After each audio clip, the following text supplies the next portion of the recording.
اللہ کی خاطر شادی کر رہا ہوں لیکن میرے گھر والے نہیں مان رہے.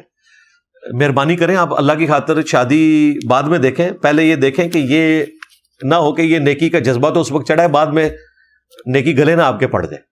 ہاں یہ ذہن میں رکھیے گا, یہ شوق تو بڑا ہوتا ہے لوگوں کو, بعد میں نبھا نہیں سکتے. اگر آپ واقعتاً نبھا سکتے ہیں پھر اس معاملے کو آگے لے کے چلیں. یہ کہنا آسان ہوتا ہے, دن بدن پھر معاملات کسی اور طرف جانا شروع ہو جاتے ہیں.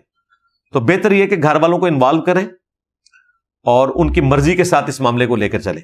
البتہ اگر گھر والے نہیں مانتے اور آپ بضد ہیں کہ آپ نے کرنا ہے تو آپ کا رائٹ ہے, آپ شادی کر سکتے ہیں.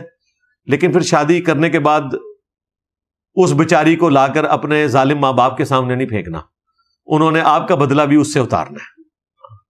ظالم میں اس لیے کہہ رہا ہوں کہ آپ کے نزدیک تو ظالم ہے نا, آپ کو روک رہے ہیں, تو وہ پھر گن گن کے بدلے لیں گے. تو اگر آپ نے الگ گھر میں رہنا ہے تو پھر یہ حرکت ضرور کریں.